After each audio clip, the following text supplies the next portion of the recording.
आज से कुछ महीने पहले मैंने आप लोगों के सामने ट्वीट करके बताया था, दूर बना के रखिए शक्ति पाम से, क्योंकि सोशल मीडिया ने बहुत तेज़ी के रफ्तार में इनको प्रोमोट कर रहा था।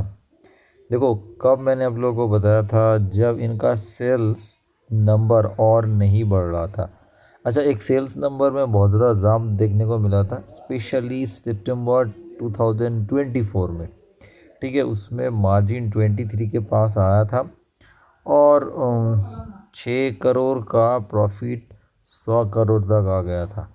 उसके दौरान मैंने आप लोगों के सामने एक चीज़ नोटिस किया और बताया था, ऐसा तो आ रहा है सेल्स के रूप में, बट एक चीज़ आप नोटिस कर लो, जब अपना कैश फ्लो की बात है, उतना पैसा कैश में क्यों नहीं आ रहा है। और इसका मतलब क्या होता है, अगर हम बैलेंस शीट को एनालिसिस करते हैं तो हम देखते हैं ना, इसमें अदर एसेट में जाके जितने सारे पैसा आ रहा था, सारे पैसा ट्रेड रिसीवेबल में फंसे हैं, क्योंकि इस कंपनी को ऑर्डर दिया था गवर्नमेंट ने और वो गवर्नमेंट का पैसा उठा नहीं पाया था। उन्होंने ये चीज़ डॉक्यूमेंट्री जो है यहाँ पे कॉन कॉल वगैरह पीपीटी में शेयर किया था। मुझे तभी डाउट लगा था, प्रीवियस आइडिया से प्रीवियस समय में भी बहुत ज़्यादा धोखा तो खाया था ना। उसके बाद लगा था ये ज़्यादा दूर तक नहीं चलने वाले हैं। फिर ये पसंद नहीं आया, क्योंकि ये शेयर प्राइस को स्प्लिट कर दिया था। क्योंकि इक्विटी के साथ, शेयर प्राइस के साथ छेड़खानी करना, कुछ भी करना मुझे पसंद नहीं है। एंड काफ़ी चल के भी आया था। उसके बाद अगर हम देखेंगे, जैसे मेरे पास तो एक CFT रेशियो होता है, इससे पता चलता है कंपनी फ्रॉड करता है कि नहीं। और ये मॉडिफाइड चीज़ है, मैं आपको नहीं बताऊंगा इसके बारे में।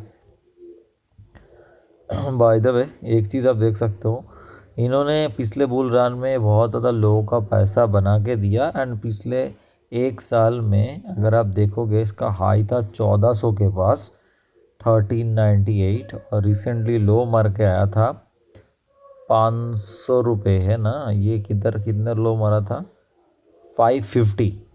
देखा है कितना परसेंट कट के आया था हम लोगों का। अब ये अभी का जो वॉल्यूम है, मुझे लगता है ये भी फर्जी वाला है, ये भी कुछ दिन में शायद वाइप आउट हो जाएगा। मुझे लगता है इसका डाउन टर्न शुरू है, ये ज़्यादा कुछ कमाल कर नहीं पाएगा। इन्वेस्टर में जाके देखेंगे, कुछ DI का नाम ज़रूर आया है, ठीक है ना। फिर भी ये लोग शायद लॉस में ही बेचने वाले हैं। ठीक है, वो LIC म्यूचुअल फंड के बारे में मैं नहीं जानता, क्योंकि ये बाकी तो मैं यहाँ पे देख ही नहीं रहा हूँ। अब मोरल ऑफ द थिंग, यहाँ पे प्रोमोटर को लेकर एक भी क्वेश्चन मार्क है, क्योंकि बच्चा तो समझदार है, ठीक है, बंदा तो समझदार है, क्योंकि उन्होंने तो अपना माल खाली कर दिया।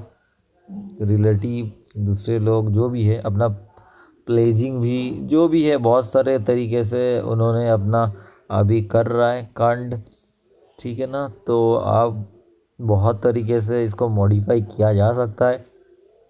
फिर समझ रहे हो, बहुत सारा प्रॉब्लम हो सकता है कंपनी में। स्टॉक मार्केट में कुछ भी चीज़ अगर बहुत सिक्लिकल नेचर का है तो उसमें क्या होगा, तो वो आपको समझना चाहिए। ये शायद 200 मूविंग एवरेज चल रहा है ना मेरा, ट्रेडिंग व्यू में देख देख सकता हूँ, बट वो मैं नहीं देखने वाला। मैं तो से बोल रहा हूँ, अगर आपने एक रणनीति नहीं बनाया तो शायद आप फंस गए हैं। और ये शेयर जो है ना, फंसने वाले शेयर में ही एक है।